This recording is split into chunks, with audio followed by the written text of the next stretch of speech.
UPSC ने सवाल पूछने में कर दी है गलती। नमस्कार दोस्तों, मेरा नाम निमित सरोवा है और मैं पेशे से एक वकील हूँ। साथ ही यूपीएससी सीएससी की तैयारी कर रहा हूँ। कल मैं यूपीएससी सीएससी 2026 का प्रीलिम्स पेपर पढ़ रहा था।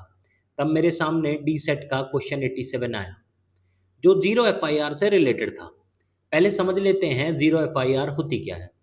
जीरो एफआईआर का कॉन्सेप्ट जुडिशियल प्रेसिडेंट के थ्रू इवॉल्व हुआ। इसका पर्पस ये था कि अगर किसी व्यक्ति के साथ कोई कॉग्निजेबल ऑफेंस होता है तो वो किसी भी पुलिस स्टेशन में जाकर अपनी कंप्लेंट रजिस्टर करवा सकता है, चाहे वह ऑफेंस उस पुलिस स्टेशन के टेरिटोरियल जुरिस्डिक्शन से बाहर क्यों ना हुआ हो। इस कंप्लेंट को 0 नंबर दिया जाएगा और नेसेसरी कंप्लायंस के बाद कंसर्न्ड जुरिस्डिक्शनल पुलिस स्टेशन को फर्दर इन्वेस्टिगेशन और नेसेसरी एक्शन के लिए ट्रांसफर कर दिया जाएगा। अब आते हैं क्वेश्चन पर। दोस्तों, ये है क्वेश्चन नंबर 87 सेट डी का। Which of the following statement about the zero first information report यानी zero FIR under the Bharatiya Nagarik Suraksha Sanhita 2023 is और आर करेक्ट। पहला स्टेटमेंट है, a zero FIR can be lodged at a police station even though the place of commission of a cognizable oblique non-cognizable offense is outside the territorial jurisdiction of that police station. Statement 2. The officer in charge of the police station where a zero FIR has been lodged may, with the permission of the competent authority, initiate a preliminary inquiry. Statement 3. Under zero FIR, it is obligatory for the informant to furnish information electronically. अब एक एक option को देखते हैं। A option है 1 2 3 यानी तीनों statement ठीक हैं। बी ऑप्शन है 2 और 3 यानी सेकंड और थर्ड स्टेटमेंट ठीक है। सी है कि पहला स्टेटमेंट सही है। डी है कि सेकंड स्टेटमेंट सही है। यूपीएससी ने ऑफिशियल आंसर की में बताया है कि डी ऑप्शन करेक्ट है यानी सेकंड स्टेटमेंट सही है। पहले और तीसरे स्टेटमेंट गलत क्यों है, पहले ये देख लेते हैं। जो हम पढ़ रहे हैं कि इसमें कॉग्निजेबल और नॉन कॉग्निजेबल ऑफेंस की बात हुई है। मैं आपको बता दूं कि सीआरपीसी में भी और बीएनएसएस में भी नॉन कॉग्निजेबल ऑफेंस में एफआईआर लॉन्च नहीं होती है। कॉग्निजेबल ऑफेंस वो होते हैं जिसमें पुलिस विदाउट वारंट एक्शन ले सकती है।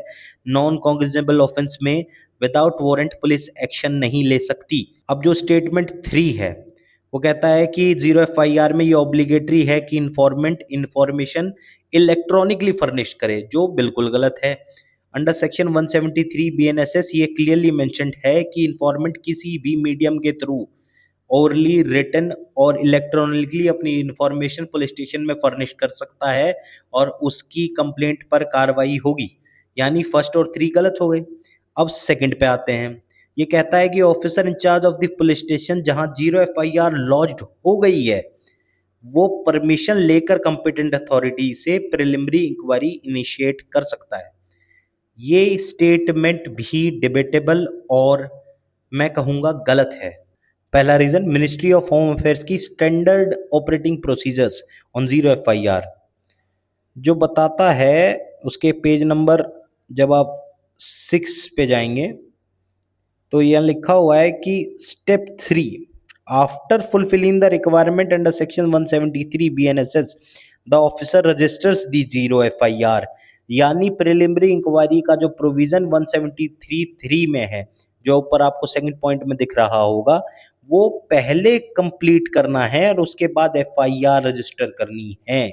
दूसरा बहुत बड़ा reason, honourable Supreme Court of India का landmark judgment Imran Pratapgarhi versus State of Gujarat and others का पेज नंबर 47 पर जब आप जाएंगे तो वहां पर समरी ऑफ द कंक्लूजन्स दिया गया है।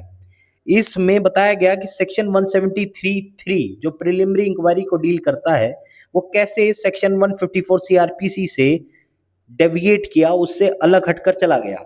हम ज्यादा इसके डिटेल में ना जाते हुए इसके सेकंड पॉइंट को देखेंगे, जो कहता है कि under sub section 3 of section 173 of BNSS after holding a preliminary inquiry if the officer comes to a conclusion that a prima facie case exists to proceed, he should immediately register an FIR and proceed to investigate. यानी preliminary inquiry हमेशा FIR दर्ज होने से पहले होगी, बाद में नहीं। That's why this question of UPSC is incorrect.